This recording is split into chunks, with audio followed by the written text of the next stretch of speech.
and the minutes are there. I don't have to print them out. I don't have to pay for those printing costs.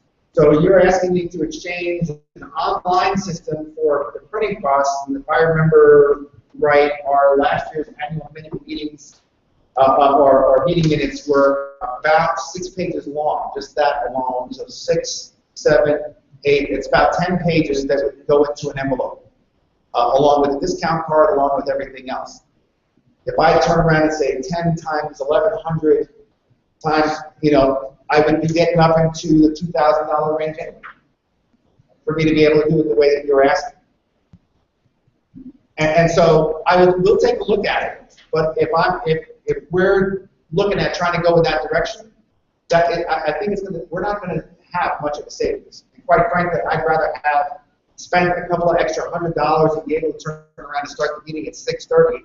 Have people stand there and look at me for the better part of a half an hour, 45 minutes, and to sign people in to the annual meeting to make sure that they get a voting card at the annual meeting, or to make sure that they're signed in.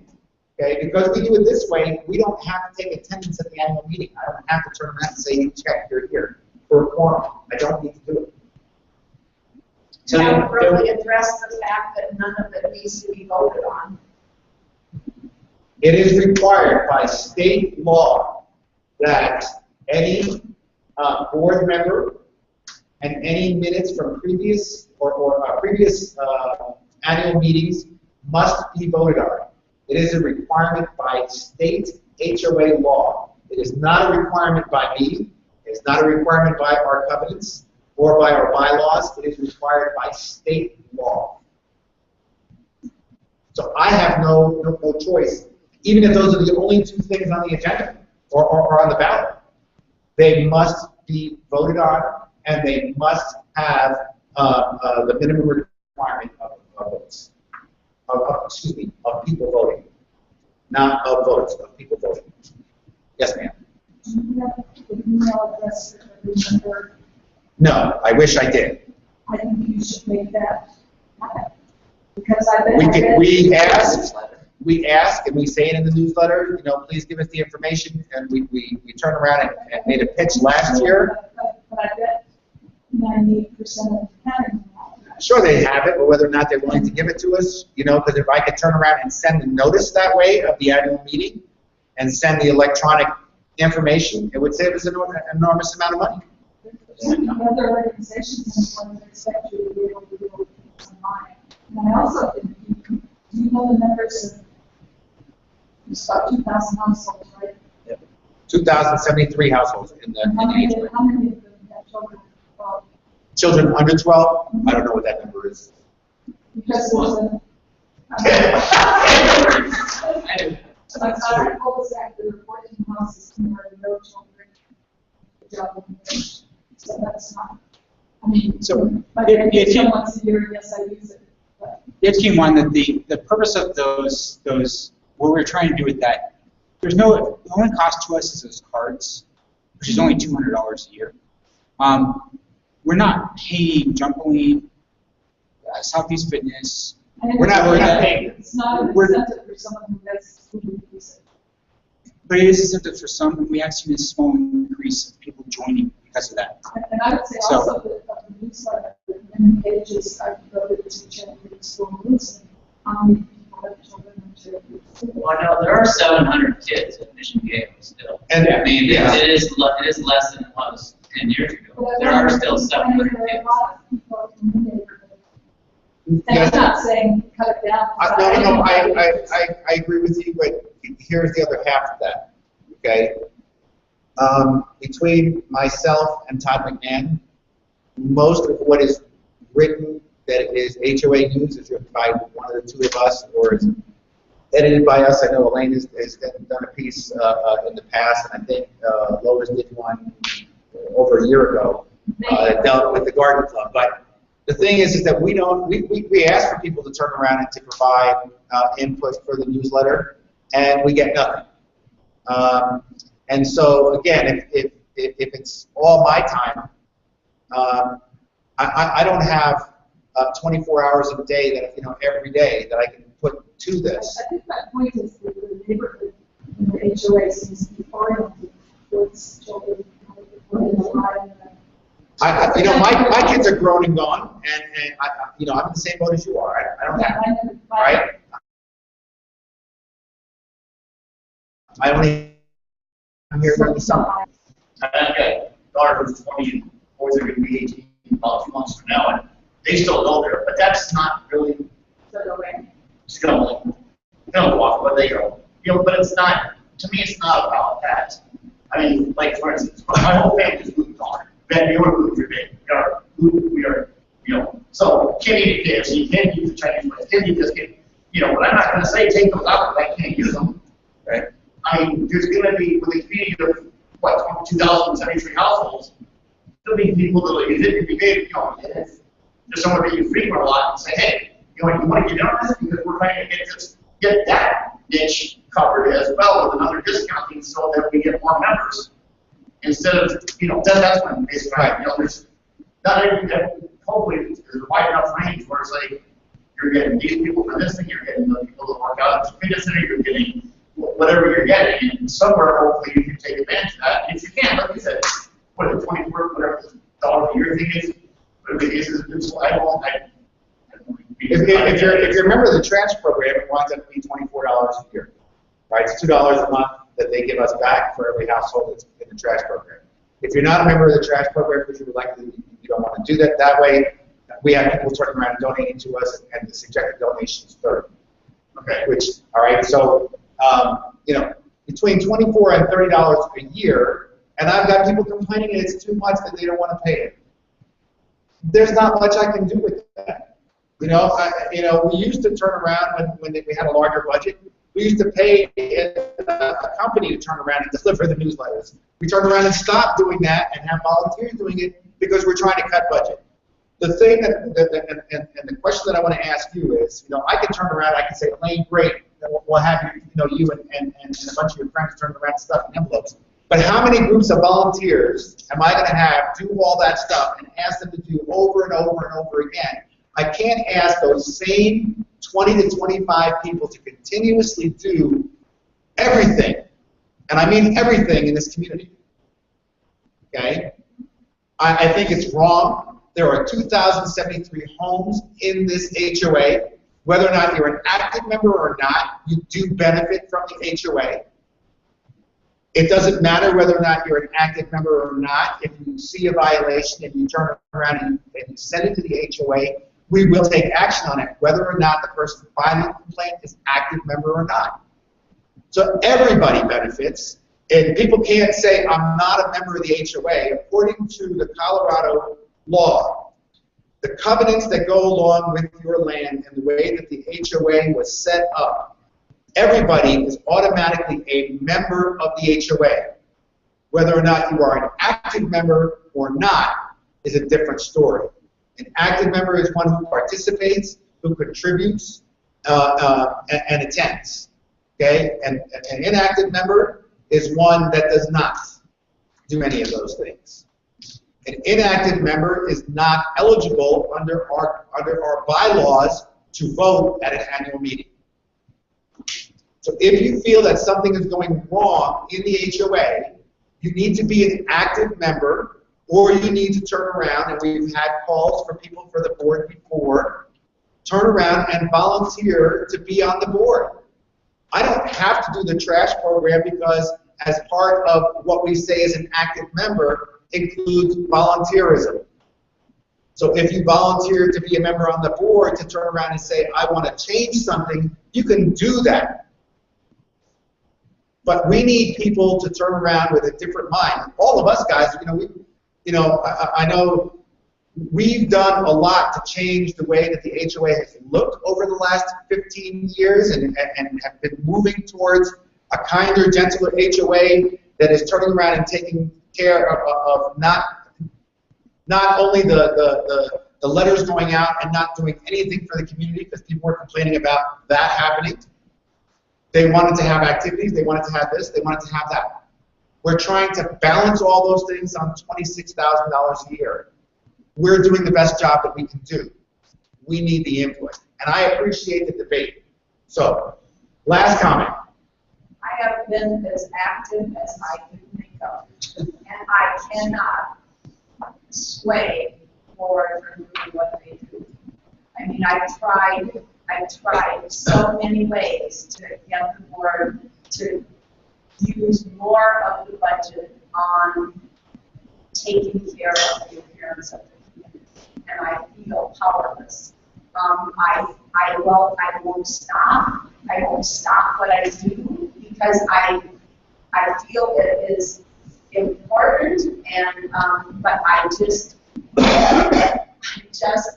hope that someday that the board will allocate. I do not think it is unreasonable to allocate 1/2 of the funds towards the appearance of the neighborhood. Because in my opinion, the purpose of an HOA is to improve the appearance of the neighborhood. It is, I think it's wonderful to have activities, but I think the bottom line is what people are going to appreciate is that the HOA can say, look what we did to improve the appearance of this. And that is the bottom line. Right. Well, I agree with that, but to the earlier point of saying that the HOA does nothing, no. In my time, since I've been on the board, we solicited Walgreens. For Walgreens in the neighborhood. Brings a lot of traffic to the neighborhood. The old grocery store was empty. There's now a Jumbolini. We got a library back for everyone to use that doesn't have a computer at home to get a job. We have a rec center that was a shithole. That a lady came in and spent probably $30,000 of her own money. We helped her with that. I helped raise money for my company to build a new pool. So to say we've done nothing, I think is shit, because 2 houses across the street we just sold for $300,000. I bought my house for $182. $300,000. That's what the house they're selling for. Deal up north, they're not selling them north in Colorado. We're doing something. We need the city's help. We're not getting the city's help. So the community needs to step up. Instead of having 2 people show up for every meeting for 10 months, there's more people here than there's been since the beginning of the year. It's ridiculous. But what we hear is negative. I've never heard someone say, God, you guys do a great job. Thanks for bringing Walgreens. Thanks for bringing jobs to the community. Hey, thanks for helping the dry dock. Now they built a brewery. There's 100-some people working at the brewery in Aurora. That brought income. We had to have words on, can we open that there? We kept a topless coffee shop from coming into the neighborhood. Okay? We fought that. So it's not that we haven't done anything. The garden club, we helped the garden club. That makes the park look beautiful. People come to our community. All the people that come play baseball from out of the city, come play the baseball tournaments, tell me that park is amazing. But who helped the city develop the playground that's there now? Oh, we did. The new playground. That was our time. Not to mention, while you guys don't like community stuff, that's the favorite of a lot of people live here. Yes, I do have a baby who does not care about the park right now, so I can say that the park events, to me, that's what I love about this community, because I thought it brought us together as a community. It's not necessarily what you're doing for me. I like to be able to see us actually doing something to bring that community together. I'm looking forward to my child being able to play in that park with other kids that we're getting together because of 4th of July or whatever. So I know it's not for everybody, but like he was saying, there's a little bit of everything that it's trying to do, that you're at least capturing some people, maybe some people like jumping, maybe some people like the events. It's hard with what they're doing, $26,000. I think it's pretty impressive considering. Thank you for that comment. This was supposed to be a 15-minute open members forum. We've already gone 45, almost 50 minutes. So I'm going to close it up right now because we do have a bunch of other things that we do need to cover. The minutes from last month. Yes. Okay. Here's the minutes from last month. Thank you. Yes.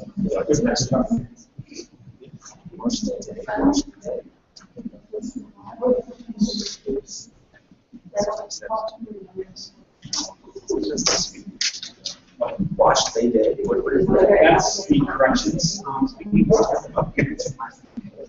the month before that?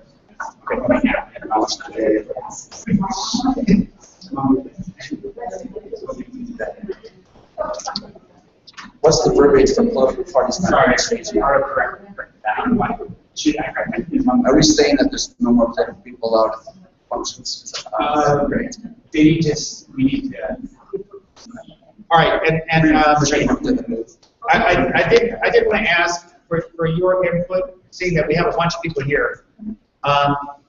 We had this discussion last month regarding the 4th of July picnic and politicians coming into our picnic area. We asked them to stay towards the outskirts, and if you wanted information, that you would go to them. We asked them not to come in to stand, start having a conversation with people and trying to sway your vote while you were standing in line waiting for food. Which is what they did. We turned around and pushed them back several times. And while they have a right to freedom of speech and freedom to gather wherever they choose, what we're saying is that event is an event that is hosted by the HOA. It's quote unquote a private party. But just because it's taking place in a public park doesn't make it any more private. And I asked those politicians, if somebody was having a wedding here, would you turn around and would you disrupt the wedding to try to get a vote? Yes. It probably would. And the answer was yes. And in the past, we had turned around and we had, before the event, they would call us and say, is it okay if we come? And we said, sure, as long as you follow these rules. So essentially, last meeting, we basically said that we would say that there's going to be a sign up that says private party, and no one outside the HOA is welcome beyond this point, so that we can then turn around and do that. And if they can't follow that, then the following year, when they ask us to come, we would just turn around and tell them no.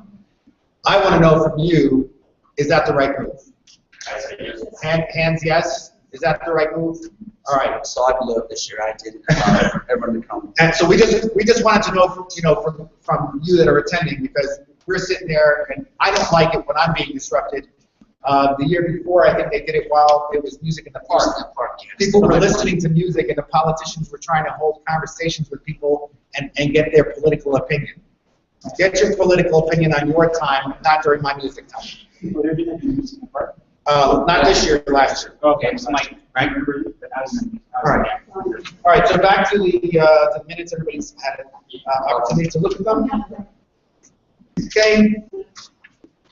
So I will ask if there is a motion to accept the minutes. Okay, Tom is making the motion to accept the minutes. For a second, any further discussion? All those in favor to accept the minutes as presented? Aye. Okay, that's unanimous. Financial? I see that. Oh, okay. All right. Sorry, otherwise I would have gotten it done. I will email no financials, table it, and I will email you the stuff. Yeah, I just have to find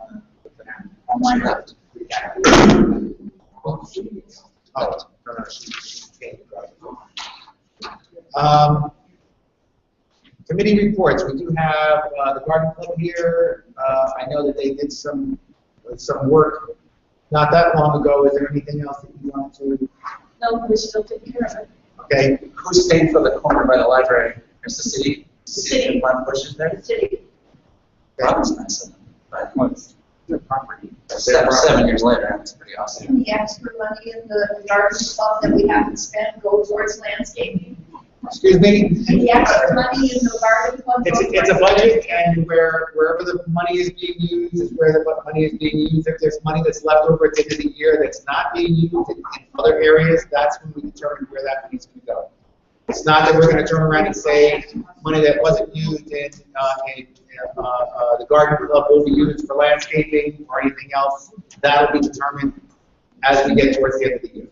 Yeah, and keep in mind that typically with the extra funds we have at the end of the year, which we typically do, is we want to keep our tax burden low, so we have to get down to where our starting value was, our starting account balance was. We typically put that towards Ironwood for our contract with them to help take care of the weed, and that's usually when they also start cutting down We work out the details for them doing all the tree removals.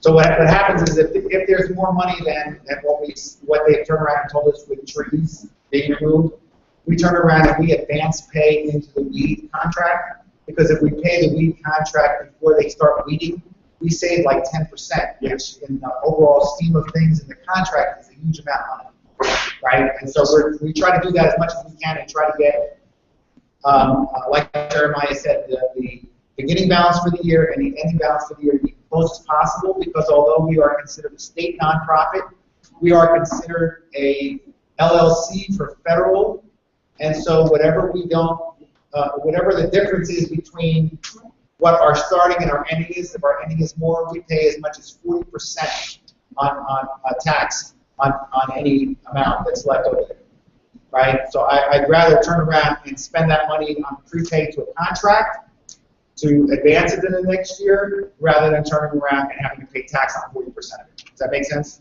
You solicit other bids. Yes. Yeah. Yes. Every year. There's one that I noticed that one of the advertisers in the HOA newsletter, or was it? Was it Beaver Stump? The Beaver Stump. Beaver Stump? They did my yard. Good job. I had to check out, they never got back to me. So we had a variety of responses out of them, because Beaver Stuff never came back to me at all. Right. And then, and Arborscapes killed my tree. So Arborscapes killed his tree. Killed my tree. Oh, they went out as part of the city contract to trim his tree, and it never came back. They messed up my tree too. So we, there are varying results. So what we do, look at, all of our contracts are for 1 year. And we do, except for our contract with Core Disposal, which I believe is 3 years. Yeah, so all of our other contracts are, even with the Southeast Fitness, they're all 1 year contracts. So Actually, it's a question, it's no debate whatsoever. I remember they said something like, you had to have X number of members to do the trash program to get the money. Do you have enough people? Yeah. You don't have. yeah, 775 was the number for us to get money, the $2 a month back from the trash program, and we have approximately 1,100 people in the program right now. So it's not that we're not getting money. Right,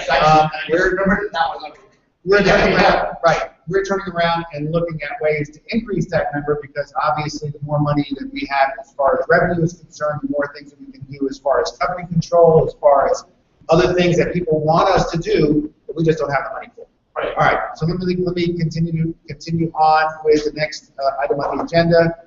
We did add an item before 6A to unfinished business. It's actually music in the park. It's an after action.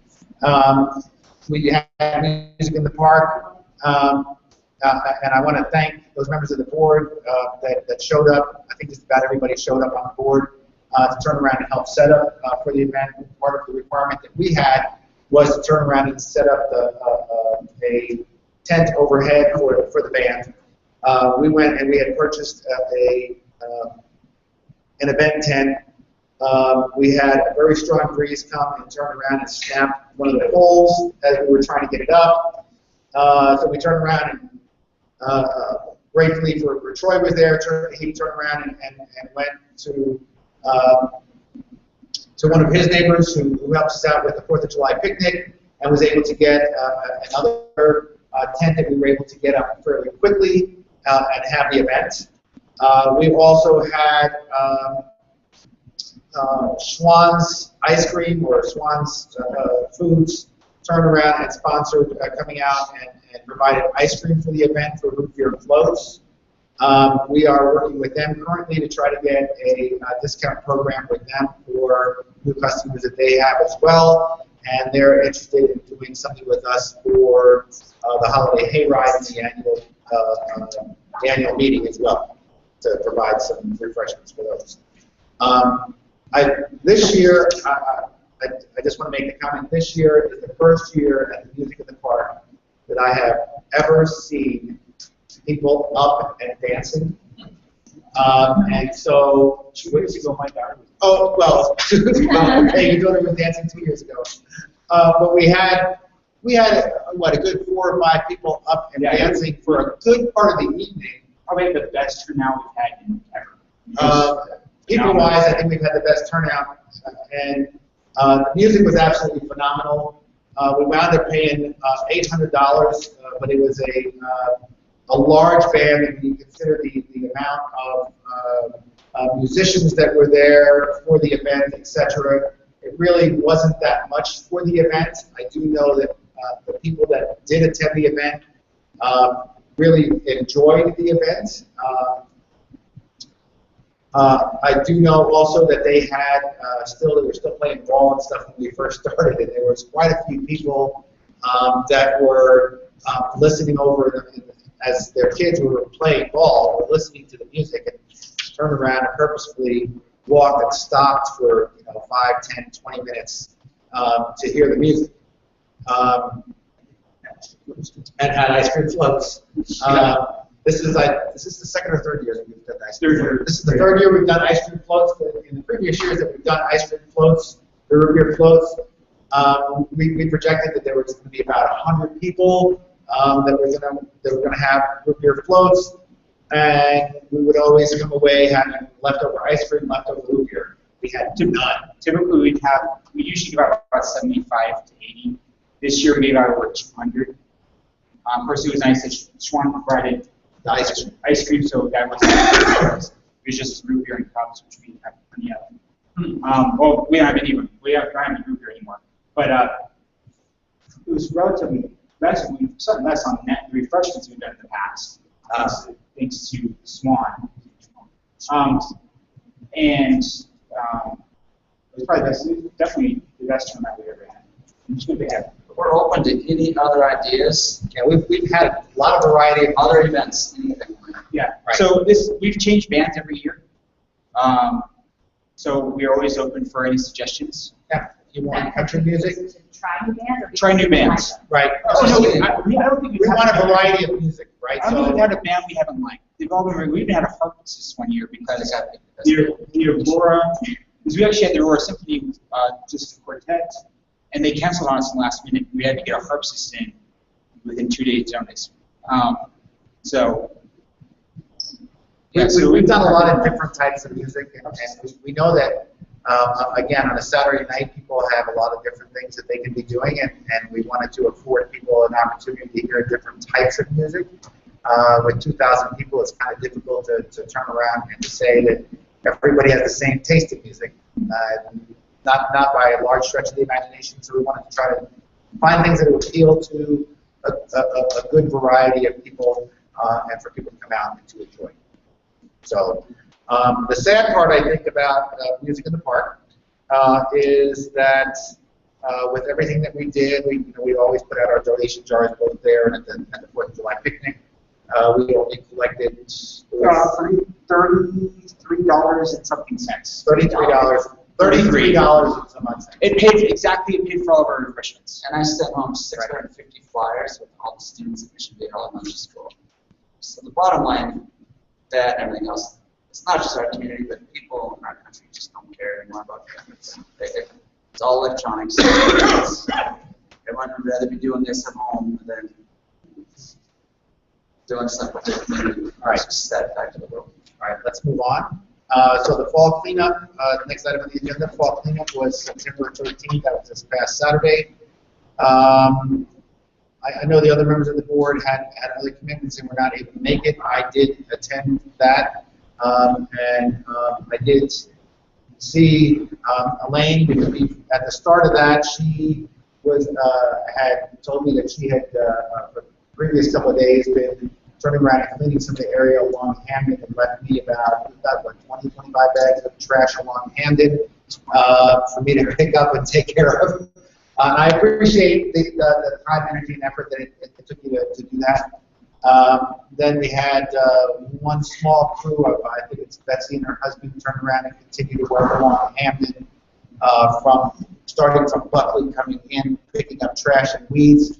I think we got a good majority of Hamden taken care of as a result of their efforts.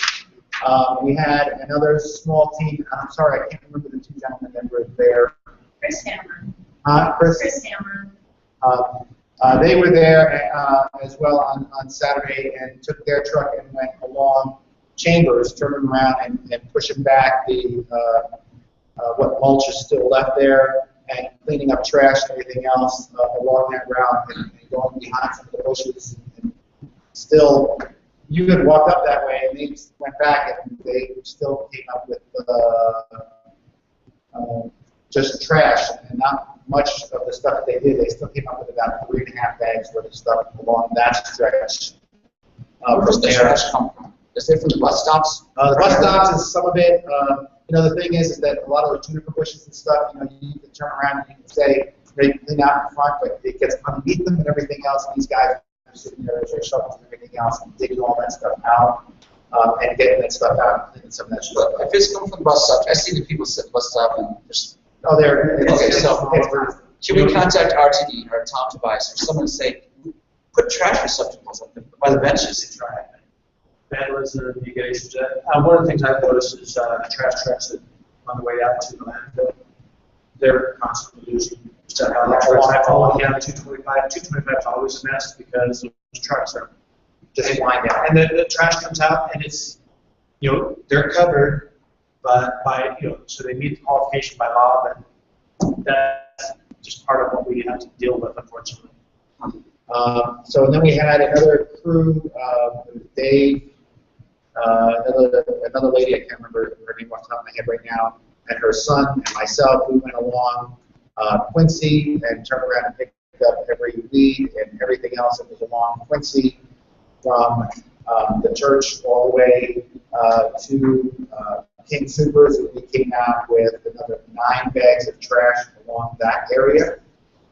Some of the things that are discouraging along those areas is that, you know, there's not many trees along Quincy. There's no trees on this side, you know, of the fence. They're all inside people's yards. But it escapes me how you have tree limbs neatly tied and strapped outside of that fence on the main street, outside somebody's property. So that's an access road thing. It's nuts. You know, and we've had a lot of people turn around and tell me, oh, well, you don't come and you don't do nothing for me. Let me tell you, there's a lot of work that's being done by a lot of volunteers. Lane goes out there every week with a trash bag and picks up trash. There's a couple other people that do the same thing, and they feel like they're alone in picking up trash throughout this community because people, even at their own homes, won't take care of the trash and won't take care of the weeds around their own property. But the event on Saturday, although we only had a handful of volunteers, it did go very well. We did accomplish what it is that we set out to do for the exterior of the community.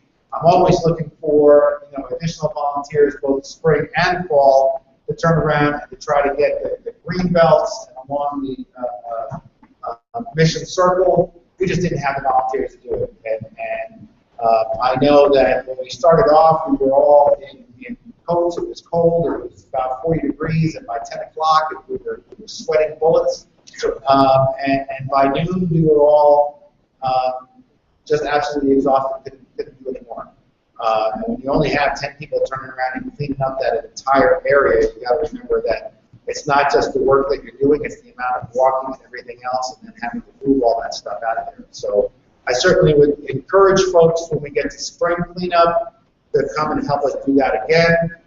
We did not plan for a roll-off for the fall cleanup, and so I know that myself, my neighbor Tom, and 2 of the other volunteers turned around and took all those trash bags and put it in with our trash, which was picked up. So that saved us $250 of not having to order a roll-off for that event. With that said, on to the next item on the agenda. I have one thing to add to that. This is a note. The greenbelt behind Southeast Fitness. Yes. There's been issues with vagrants and stuff. Yes. In that area. So transients, hanging out drugs. Okay, I just couldn't hear you. Sorry. Southeast Fitness, right behind, by the fire station. There's Right center. the back of their property, There's there's a green an belt. access green belt. There's been all kinds of issues over there. The youth of my church are actually cleaning that out this weekend. And so they're going to have about 40 to 50 youth there with about 10 leaders cleaning that out. Right. And then along with that, I am a scoutmaster, and we're always looking for good Eagle projects within the community. The requirements for an Eagle project is it has to be a benefit to the community. It has to be something substantial. It can't just be, a cleanup of an area because those are relatively easy. And it has to be for basically for improvement of the community. So if anyone has any suggestions, send it to my HOA email. Because I have at least one more boy that's close to an Eagle. He has an idea for an Eagle project. So if anyone has any ideas that is good improvement for the community, let me know. All right. So on to the next item on the agenda, Trash Day. Trash Day is October 11th. This is the second year that we're doing this. This was a call by a lot of folks in the community to turn around and to try to clean up the community. We started this last year. So Trash Day is where the HOA is paying for 2 trash trucks to come. We're going to have them parked in the community. Yards. Trucks. Trash, the actual. Yeah, the They actual can fit a ton of stuff. They can fit a lot more. They can fit way more than a little trucks. They just keep compacting it. Right. So they can fit in the trash truck about the equivalent of about 5 rollers. Yeah, it was crazy. They took the whole sofa. It was awesome. Right. I like that. Anyway, we did that last year, and if you remember last year, we also had a lot of the floods, and we had people's basements flooded out around September timeframe. The city turned around and put roll-offs actually in La Quinta's Park. Yeah. La Quinta Park for 4 of them for 3 weeks, and they were emptied in the morning and then again at night, every day for 3 weeks. 4 roll-offs, large roll-offs. And even after that, the city had to come because there was so much trash that was left. After that, the city came and cleaned up that entire park, that parking lot, with the equivalent of about another 2 roll-offs worth of material after they turned around and took the final roll-offs away. So that is a substantial number of roll-offs that were utilized to help the community to turn around and clean up after that particular event. Even after that, the HOA said, because we had already contracted for it, we said we were going to continue to do the trash day last year. With that said, we said that we were going to show up, and it started at 8 o'clock in the morning, and we were going to go from 8 o'clock until noon, or whenever the trucks were completely full. And by 11:45, both trash trucks that we paid for were jam-packed and we couldn't fit anything else in. So regardless of what the city had done to turn around and to mitigate all that other stuff, we still got people that turned around and said, oh, I want to do fall cleaning, I want to clean out my garage, and we got quite a bit of trash out. So we're doing another 2 trash trucks again this year. We realize that it is about $1,200. It costs about $600 per trash truck, but if you consider the fact that a large roll-off costs $250, and a trash truck is equivalent to 5 roll-offs, that would be $1,250. That would be $2,500 if we did it by roll-off, and then we wouldn't have it in a controlled environment. These guys also turned around and allowed us to basically anything that, when they say during the regular week, they say, oh, you can't put this out, you can't put this out, you can't put that out. The guys basically said, you bring it, you put it, we'll help you get it out of your truck or whatever into the trash truck. And they literally took everything that people had. Even TVs and stuff? I know you can't there's certain things like electronics that they will not Electronics, hazardous material, they can't take. Right. Like, stuff, like if you put a sofa in front of your house, they're not going to take it. But if you bring it to them, during the week, they normally won't take it unless you call them and pay an additional fee for it. But if you bring it on that trash day on October 11th, it'll go in the trash truck, and as long as you're an active member, you pay nothing. You don't pay that. If you're not an active member, you pay $30 to have access to it. Okay, now I'll ask you, so there's another not-to-be question. So, because I wrote this down, so you're going to be an active member to be able to vote. I said, to be an active member, you have to. So if you're going to give me an ABC list, I want to write these down. All right, trash program. So trash program is one. Okay? Hold on, trash program, it's then, or a donation of $30 or more a year if you're not, so that's another means as far as financially. Okay? Volunteering at events. If you turn around and pay the $30 at the trash day, you would wind up becoming an active member because essentially you're paying your dues on that day. Okay. Okay? Volunteering. Volunteer on the board, volunteer at an event. Yeah, well, most people volunteer wind up, paying the trash program or whatever. But I just bought a house. This card. I'm an active member. if you want to have a trash, you're in the pro disposal trash program. Who gave you the card? Yeah. The people that bought the house for me left the card. They left the card. Oh, No, if you're not, The 2014 card. the 2014 card, they were in the trash program when the cards went out, and so they sold the house.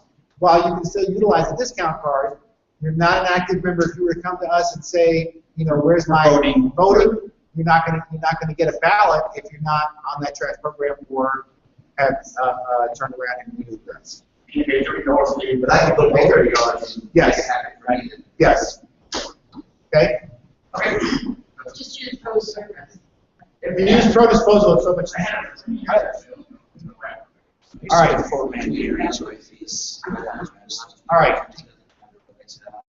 We're going to continue on here. Oh yes. So the location, we are trying desperately to come into final agreement with the folks over at Southeast Fitness between their property and the fire station, which is where we had it last year. Where all the signs are right now. We're trying to work with the city to have those signs removed because they shouldn't be there. The city keeps on saying that that's private property, but the contractors are turning around and saying, oh, that's city property, we're leaving the stuff there, and they're requiring Southeast Fitness to maintain that area. So there's a big debate over who owns that property, who's responsible for the maintenance of that property. So, but we're going to try to utilize that space again. So we're having some difficulty based upon who, there's debate right now on who the ownership belongs to. And so if that doesn't work there, we're trying to get that taken care of by the end of this week.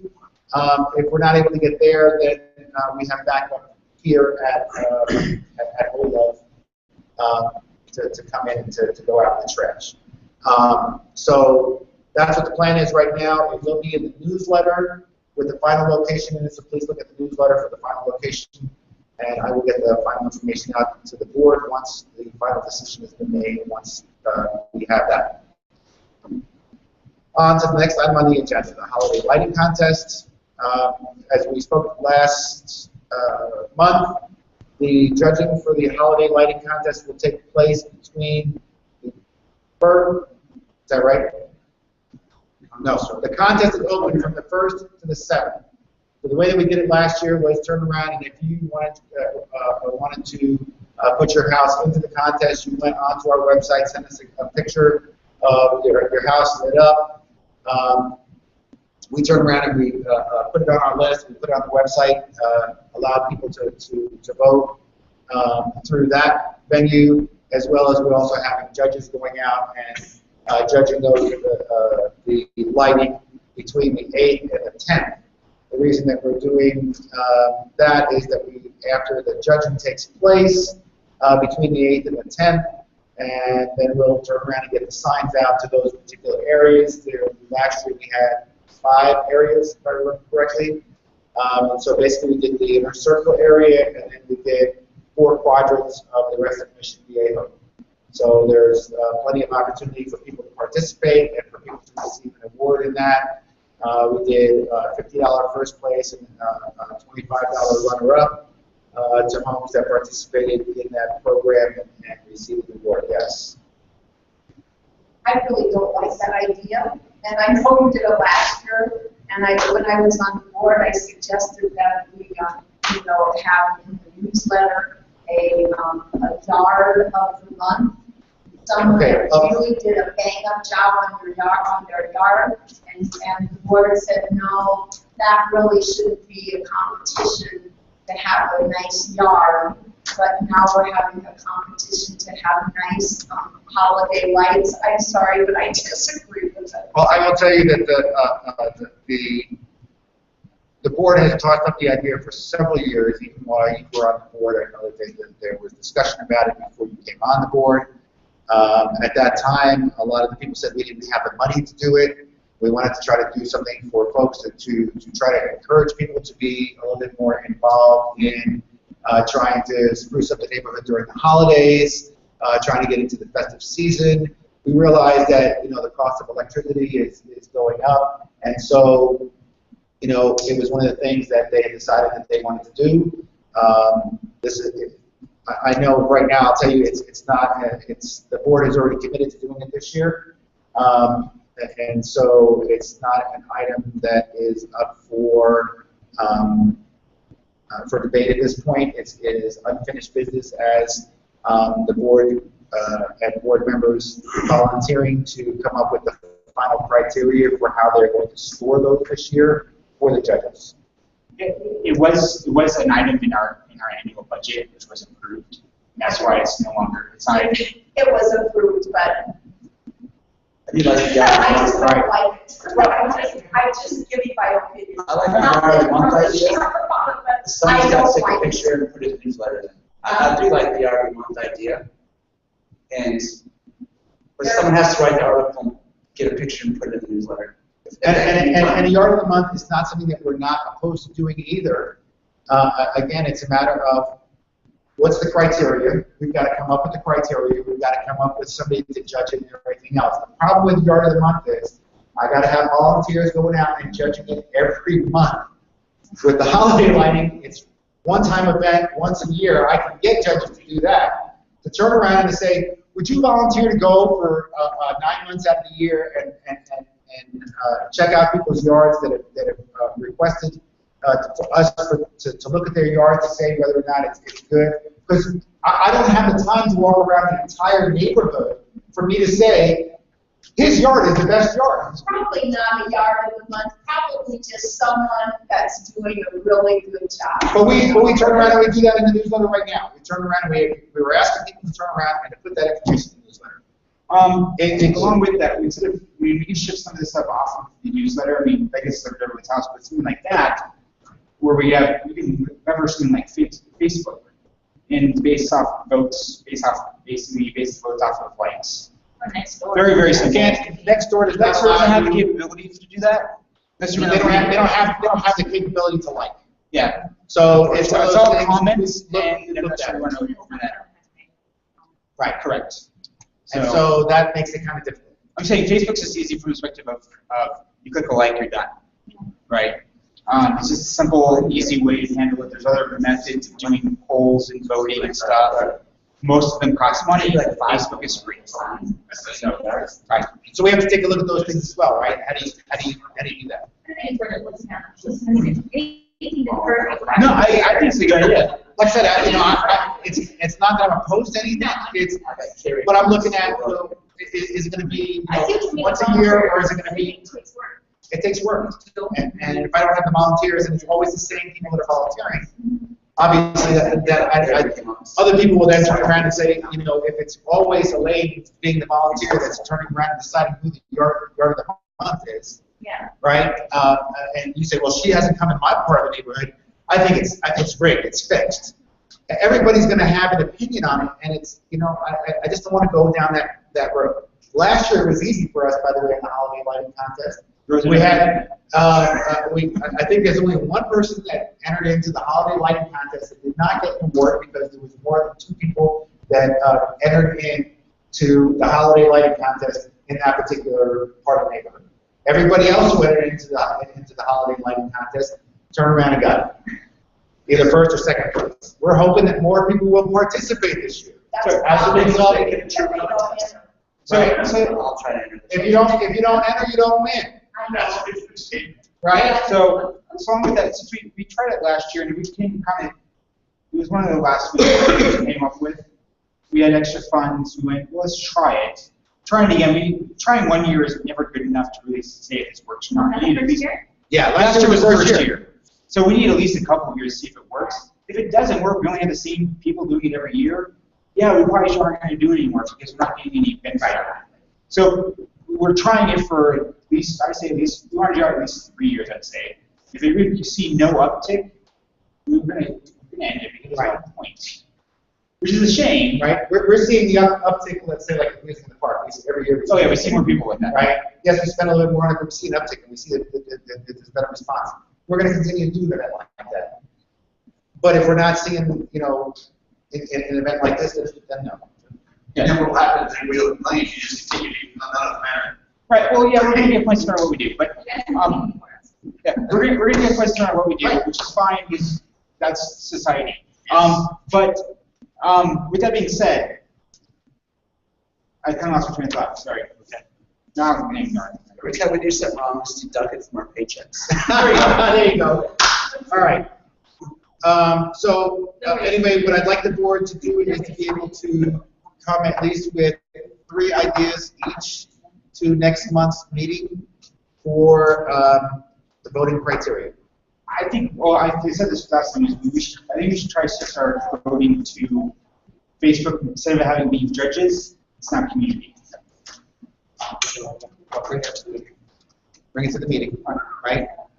I think that is a good starting point, but I don't think that should be the only criteria. I think that we can turn around and ask this young lady to turn around and to volunteer to go in throughout the neighborhood and take a look at, you know, the people that have come in and said, all right. I mean, it's easy when you only got 2 or 3 for, you know, for that section of the neighborhood to go number 1, number 2, right? No problem. If we've got 20 or 30, which would be awesome, right? It would be awesome, but I just don't know that we're going to be there this year. Anyway, come with your different ideas to next month's meeting. If there's anybody here that would like to turn around and to provide us with some insight of how you would like to see holiday lighting voted on, please turn around and email either myself or any of the other board members so that we can get your input as to how you would like to see that done. You know, whether or not it's a theme thing, whether it's, you know, a light bulb count, you know, I mean, everybody's got different ways to turn around and do it. You know, to me, it's got to have a little bit of taste rather than, you know, gaudy. You know, it doesn't matter about the number of lights. You know, it's got to have some taste to it. Right. Like Easter eggs. So whatever it is that you guys think that, you know, might help us in putting together the final pieces on that, we would appreciate your input. So, all right, on to the next item on the agenda. Before the meeting next month? Before the meeting next month, yes. If you can email it to us at least a couple of days ahead of time so we can turn around and gather that information, get it out to the rest of the people on the board so we can turn around and get all of our thoughts together along with yours and turn around and come to the meeting and talk about that. The more we come prepared, the shorter the meetings are. Yes.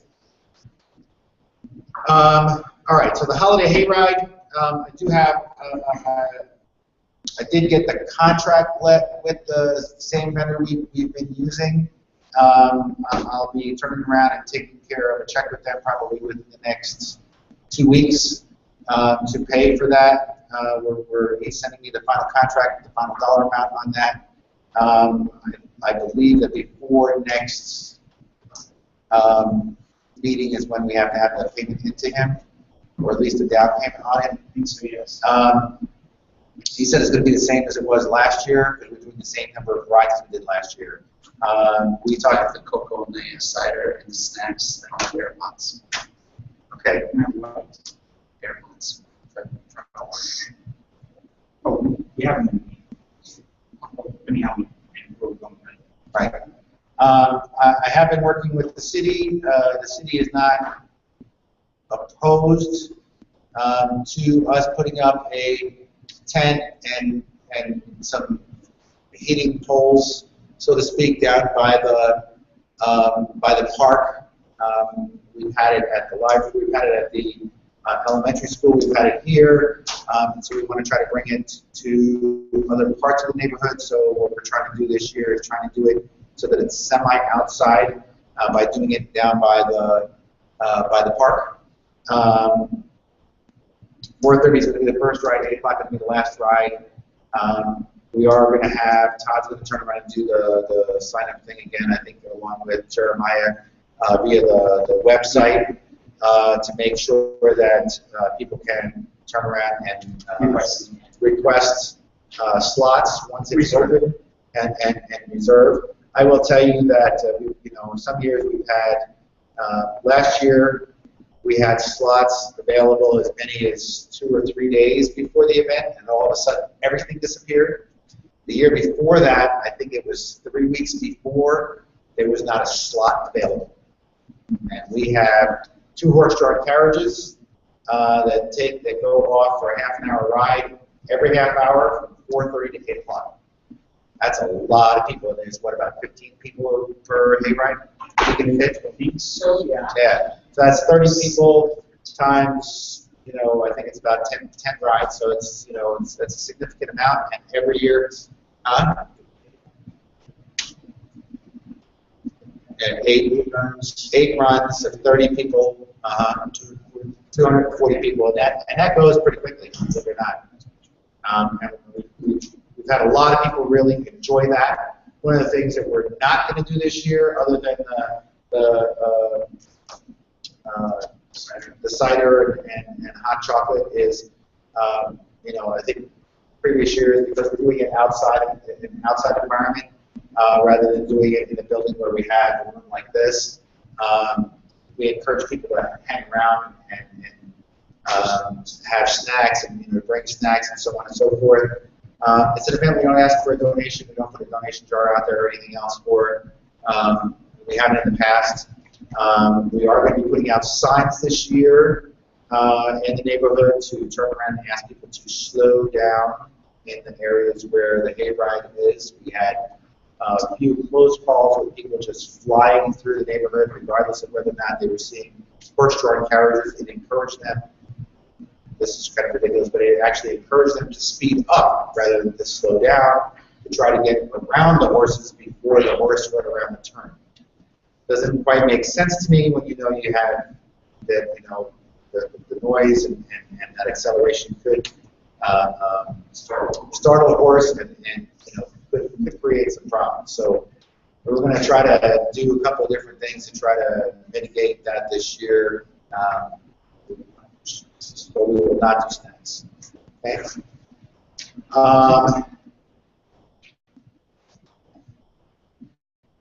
The other thing that I want the board to consider this year, somebody have the calendar. Can somebody take a look at the calendar for December real quick? It's not on the agenda, but I did have a question, particularly for the month of December.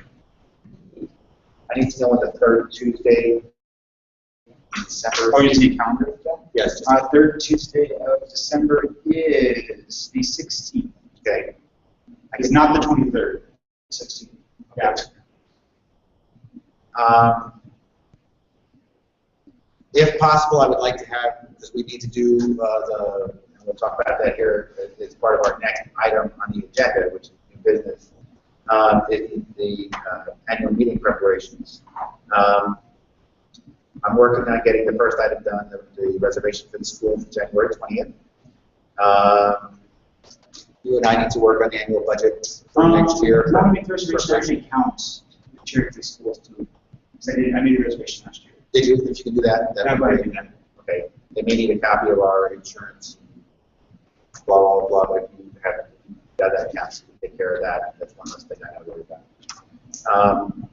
We need to, before the next meeting, we need to get together so we can start to put the budget together for next year, so that we can start a review process next month, so that we can get the final budget figured out for November, so we can turn around and get everything set up and what we're going to do and have that stuff out there by December. Right. The contract for the electronic voting, I'm working on that to figure out what the cost will be this year. Once I have that, I'll turn around and have that next month. but you also need to work on the design of the 2015 It's cars. just change the color. Right, so. What color do we want? We have blue this We year. have blue this year. We had green last year, we have blue this year. What color would you like to see for next year? What are you guys talking about? The discount card, We change the color every year so that change the I color. like Bronco. Oh, there you go. I like that. What? I like Bronco. I don't like that idea. Purple, No, I'm a Bronco fan, but I don't like that idea. purple, Red, Red? red, All right. red. I can get done in like 5 minutes now. okay. Because I have to like 3 hours. That's what All right. That's just a template. All right. Red. What? When did you go through the cards? In our, with the, when we mail them out at our annual meeting. So, okay. Annual meeting notices, when they go out, they. I didn't know if it was right. So I Right. what you guys were- Ideally, If you sign up in the trash program, and ideally every quarter we're turning around and getting the latest list of the trash Yeah. who have joined onto the trash program, and then we see who was not on the list before, and turn around and have the new starts, and we send out a discount card at that point in time, and say thank you for joining the trash program, blah blah blah, and let you know some of the benefits of being an active member, blah blah blah, and then you'll see it again at the beginning of the year. yeah. Because we changed the car at basically the 2014, next year we 2015. So, And I do encourage folks that, I do encourage folks that if you do not get, our list is only as good as the list that's provided to us by Pro Disposal. If you don't get a discount card, if at the end of the year you're an active member and you don't get a ballot, whether or not it's electronic or otherwise, you need to let us know so that we can turn around and verify that you are on the active member list as part of the Pro Disposal, and or you donated cash or donated time or donated something to be an active member in good standing, so that when we get to the annual meeting, we can turn around and take care of you or take care of you before that. Okay? So I do encourage you to do that. Next item on the agenda is the fire at the green belt between the elementary school and the park. This is the special and informational piece. All right, so many of you may or may not know that there is a unimproved area between Mission Elementary School, that there's a cut in the gate right across the street from Mission Elementary School that goes, it's an unimproved path that goes from there that ends up going over a bridge and goes right behind the ballparks are, and the bathrooms are. Correct. That's right, it goes right by where what is? The bathrooms and the ballparks. Okay. That's where it exits into Mission Park. So we have been fielding a lot of people's questions and comments and concerns with homeless teens sleeping along that area, littering along that area, having sex in that part of the development, drugs. I mean, it's been absolutely a nightmarish amount of things. I have been to several meetings with the city and trying to get the city to improve or to see what it's going to take to improve that area, if nothing else. If they don't want to improve too much the pathway, they do cut the grass in that area, by the way, and so it is city-owned property. It is a green belt, but there's no hard surface in there, and there's no lighting. So we're asking the city to consider putting in their budget a means to low light that area, because it does go right in between people's homes that is to the right and left. We have heard, and I'm making this point again at an HOA meeting because I want as many people as possible to be aware of the situation, and that is that at one point one homeowner turned around and asked them to be quiet and turn off the radios. It was 1 o'clock in the morning, and she had pointed a flashlight to that area because she could see where they were, and she said that a gun was being pointed back at her.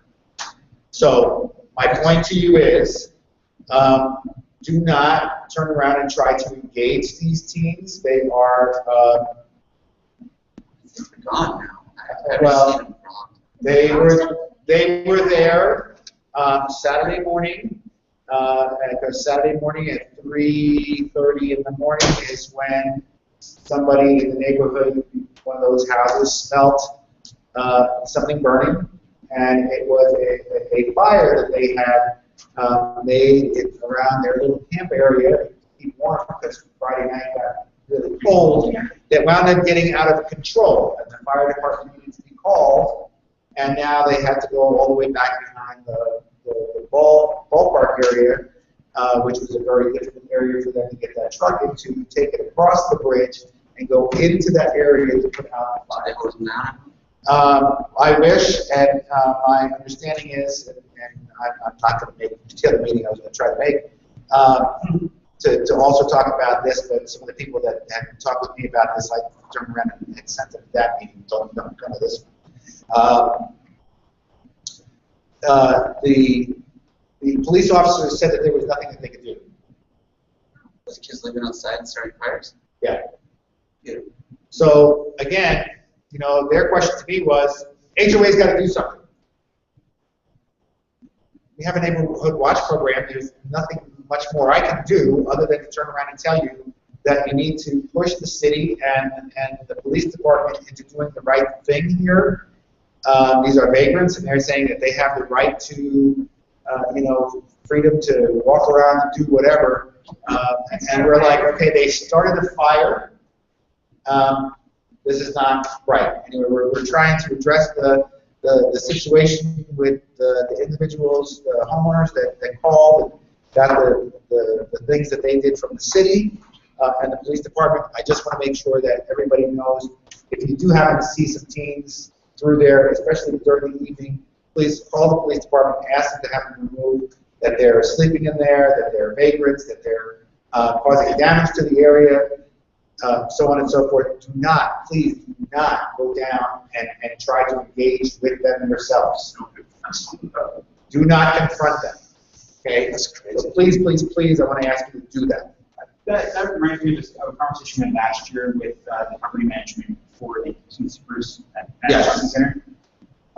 Because they go from that big, huge, that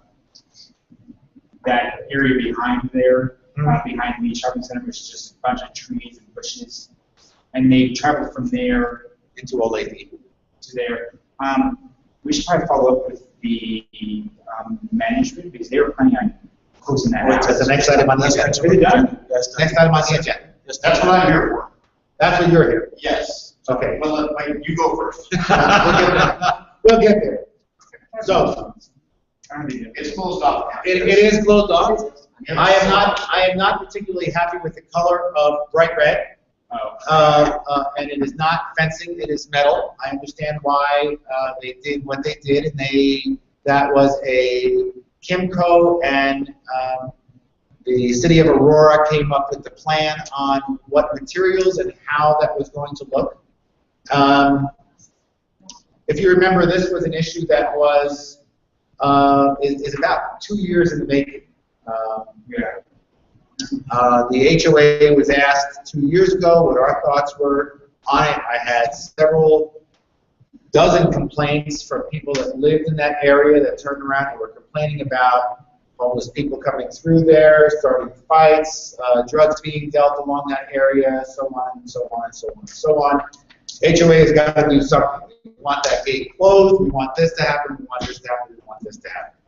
We turned around and said HOA does not have standing in this. However, we will turn around and we will try to arrange for the appropriate parties, Kimco and the city, and those residents to meet in the appropriate environment to have that discussion.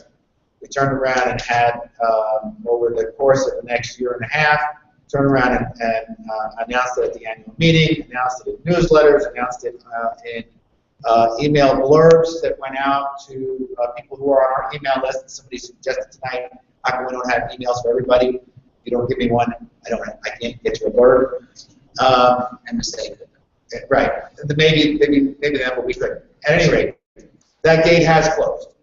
And it's put up, and it's metal. And that was the original plan, that was Which- discussed in the meeting. which was discussed in the meeting. You were there. And you agreed. Color was not discussed. Color was not There discussed. had to be a negotiation between the city and them. Right. Is it gonna work?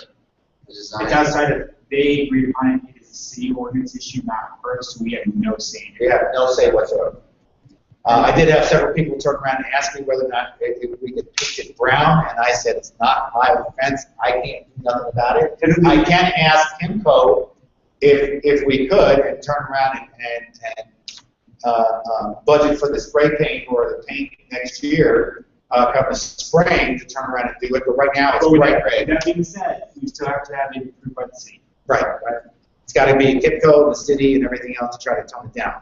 I think they wanted it to be rather loud at this point, to turn around and make it very obvious and clear to people who were using that particular pathway to say it is closed, don't come this way. I have been fielding, by the way, I think about 40 phone calls this month on this issue about the closing of the fence. What a lot of folks don't realize is that while it's Kimco and the city, the other two players that were involved, because the street and the sidewalks that are directly in front of that particular area, that entrance, are no longer maintained or owned by the city. They now belong to the homeowner to the left and to the right of that intersection. And it is their property, they're paying property tax on it. Those homeowners had say, as well as Kimco and as well as the city. It's Kimco, I think it's- They're the people that own the property. They're the property They're management. the property management and the property owners there. So, I've had people turn around and say, how come I wasn't notified and I wasn't given an opportunity to have my say? First of all, we did send out as many notices as we possibly could. And arranged I'm one of those people. Say again? I'm one of those people. I know you are. And again, we can only do so much in trying to get the notices out to folks. We are not a player in what's there, right? I've had a lot of people turn around. Say again? All I know is you've heard a lot of people. There's people who live right behind there, so they can walk with because they do not drive, and now they can't get there. Unless they walk to Quincy, which is really busy. And understand, it's not that we've turned around and pissed off a lot of people. It is Kimco. It is the young teens who are dealing drugs and doing this and that and the other thing in that area, along with the homeowners that have the responsibility, along with the city. All the HOA did, okay? Let's be clear. All the HOA did in this thing was to turn around and to make arrangement for the parties to all get together to have a discussion as to what is the right thing to do. And at the point that all these discussions were being had, Jeremiah, correct me if I'm wrong, we had overwhelmingly, I think we had one person that said, please don't close it, and we had 40 or 50 people turn around and say, close the darn thing, and close it yesterday. And so while I may be turning around and upsetting you and upsetting a bunch of other people, at this point in time, I had an equal number of people on the opposite side of the issue last year and the year before telling me to shut it and shut it down. Now, none of which is our decision to make. That is Kimco, the city, and those two homeowners. The only thing we could do was turn around when asked is to turn around and to facilitate the discussion. And the other thing to note is that from Kimco's perspective, is I was in that meeting with everyone. We actually had it at the location. Kimco actually had talked to all the stores in the area, and they all wanted to close too, because they were actually losing money because of it. Because the adjacent homeowners were utilizing their trash cans, they were just dumping their big trash in their dumpsters, and there's that corner lot there that's right in the back end.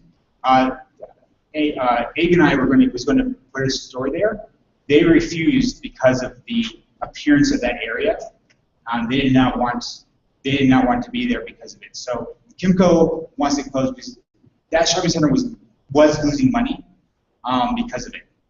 That's partially, yeah, part of it. Part of the other issue was that the city of Aurora, up until last year, wouldn't let Kimco do anything to the property. Because technically it was city property, not Kimco's. Supposedly. City of Aurora said last year, no, it's actually yours. So they allowed them to actually cut down the bushes and stuff. But for the last couple of years, the city kept saying, no, you can't cut down bushes, you can't cut down trees. They couldn't improve what was there. They couldn't turn around and maintain the area for years because the city said, no, that's our responsibility. And then turned around and said, oh, no, it's not our responsibility, it's yours. Yeah. And turned around and put it on Kimco and the homeowners. And the city's saying, after we facilitated everything, the city's saying, well, we're just here to help facilitate. And the management of Kimco are relatively reasonable. If you can provide proof that it would actually improve their business, obviously they're going to go for it. However, It's private property. it is private property. Yeah. And that's the biggest part of it, is that technically, anyone's going through that street is It's trespassing. trespassing on private property. Some cars slide. Yeah. Right? I know, I actually had somebody, because I saw, like, one or two when it closed down, I was walking through. There's actually a sign over there that says, Today the sign went up, and they started emailing people, so, like, because I saw a thing in the newsletter 2 months earlier, it said, it didn't say, we're gonna talk about it, it said, it's gonna be done. I'm like, well, screw it, if it's already done, there's nothing I can do. The conversation for a year ago. I read the newsletter, Lisa, think I do, I'll throw it, everything else, that's a person I spotted, it was farm fault, I guess. I heard about the next door thing, like, the next day, and joined back, like I say, I did. Yeah, so I've got a neighbor, not a neighbor, but I got a neighbor along that side there who says he's gonna put a hole in the fence on the other side for people to walk through his property to get there. yeah, and if he does that, what he needs to realize is that King Supers has the right to turn around and to block off that area. let's be specific there. It is not King Supers. Or, not King Supers, it's Kimco. Yes. The property owners there and the management company has the right to block off that side. Just because you back up to that property does not give you the right to put an access gate in there. Okay? Well, yeah, one thing I was told that I would love to get, the 40 or 50 people that came to this meeting and said close it off. I would be willing to bet, from what I've been told, and again, I'll like nobody sure say this, so I'm probably wrong. I've been told that 95% of people don't even live near there and don't even ever use it. And I'm like, if you're gonna lock it up, don't, if you have a dog in the fight, don't vote on it. I'm sorry. If you live way over here and you don't ever walk through there, don't vote to close it down. Keep in mind that it's also from a perspective of, the Aurora police were there as well. There is a safety issue in that area. They've had many times where they made calls and they came over there and they'd run through that gate and they couldn't get back to them because they were on the other side. They had to chase after them, which is a safety issue for them. And by the time they got around, they were gone. So the city of Aurora has had, the people who originally brought it to us was actually our neighborhood watch. They're the ones that pushed this as a safety. I've lived here since '95, and I can tell you, if you guys got the emails I sent out, double stroller, walking the kids through there, not going to do that on Quincy, there's no freaking way. I've seen trash, yes, I've seen people, yes. I have never seen a confrontation in 20 years in that area. I'm sure there have been some. I say, but I walked through some, that's right on the showtime. I walked through twice a day most of the time to go to grab one. I have never encountered a problem in 20 years. Yeah, usually it's not usually during the day. It's not usually during the day, it's at night. And whether or not, and again, I don't know how the discussion went, as far as Kimco and the city was concerned to turn around and to put a fence up there or more substantial fence that was there, because the one that was there was already rickety, and with the entrance in there. Was there a thought to say put a lockable gate, a lockable metal gate that would say that it would be open between 6 a.m. and 7 p.m. or something to that nature? The initial conversation. Don't know what that conversation. The initial conversation with regards to that was a liability issue from Kimco's perspective, because if they had that, then they would have to have bad lighting, and then lighting and security system is what they. So there's additional cost to them. So from that perspective, the reason that there's no gate was because was really a liability issue from their perspective. Because in the past it's always been viewed as city property. now that it's been officially transitioned as Kimco property, they had a liability issue. And from their perspective, they just want to shut it down because they didn't want the liability. Because typically you trip there, you could sue either Kimco, depending where you got injured, or the neighbor, the adjacent homeowners. Because it's all private property. Yeah. Do you So- know the people on either side of that street? They were both for closing it. Oh, do you know? No, I don't think like, so the houses, way that way. The ones I'm talking about that we're talking It's about. still private property. Still private property. Both adjacent homeowners were, well, the homeowner was there, and then the property manager for the other property was there, and they are both for closing it because they've had nothing but issues with people vandalizing their property. They had put security systems on their own property and had people rip them off their houses. So they've had nothing but issues. And unfortunately, for a lot of people in that area, okay, it is that rather than having an open discussion with their neighbors to say what the heck is going on, the house next door, the house next door, the house next door, everybody was keeping tight-lipped until it came time, to do the griping about it when they were talking about closing it down, and that's when that's when they turned around and expressed those things. And let me ask you, if you were Kimco or you were the homeowners and you heard from people that, security alarms are being taken off and drug deals are going on in that corner, and the city now turns around and says, okay, well, it was our property. No, it's not. It's your responsibility now, and I'm putting liability on you and on you. What would you do?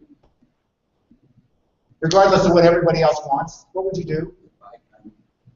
You would turn around and you would close the area. Now, I had several people turn around and email me and tell me, well, there's a city agreement. I know that there's a city agreement to keep that open. I don't have one. I was told that once that walkway's been there for 5 years, you can't lock it. By law, you can't lock it up. I was told that too. Yeah, there's nothing in there. I mean, this has been reviewed by. I mean, I was there at the initial conversation a year ago. It was like October of last year. No, No, it was more than that. It's almost 2 years ago. It's almost 2 years. I know it was last year that we had the final meeting. That was where the decision was really made. And basically, at that point, city management was there, and they basically said, we will turn over responsibility to Kimco to take care of it. And then at that point, we were told that our opinion no longer mattered because technically it's private property, right? And we were no longer involved. Because we brought it up to the city as a safety issue, because our neighborhood watch, which is part of the Mission Viejo HOA, they came to us because of an issue, actually multiple issues. They asked us to get the parties involved to discuss the best solution. The solution, because we've offered two solutions, which was closing it or providing proper lighting and cleaning up the area. We turn around and we look at every possible thing and try to negotiate. They're never keeping it clean. Like, I guarantee you, I can find 15 people and be like, I'll clean it once a week if that was the issue. But the issue is it's a liability issue from Kimco's perspective, because having volunteers do it makes them even more liable. And theirs was, to be honest, manager is a nice guy, but he was really looking at it from a liability perspective. All right. So again, the reason that I put it on the agenda was because I knew that more than likely at least one person would be here to continue that discussion. And I appreciate it. And like I said, I've gotten several emails, quite lengthy responses to a very heated debate on that. Unfortunately, for those people that are being impacted, is the HOA really just did not have a leg to stand on as far as anything that it tried to bring to the table as alternative solutions, because we didn't have the money to turn around and say, we'll pay for lighting and we'll do this and we'll do that. We can't. And it's private property. So there was a lot of things that were brought forward in that. Unfortunately, the situation is what it is. It is closed at this point. It has been closed for about a week and a half now. Yeah, 2 days anyway, right? So okay. So it's probably been that long since I've been buying. All right. Yeah. So it has been closed. All right. We do not have any City of Aurora project plan reviews. And so is there any announcements that anybody would like to make other than the next meeting being the 21st of October? All right. With that said, I would like to make a motion to adjourn the meeting at 8:32.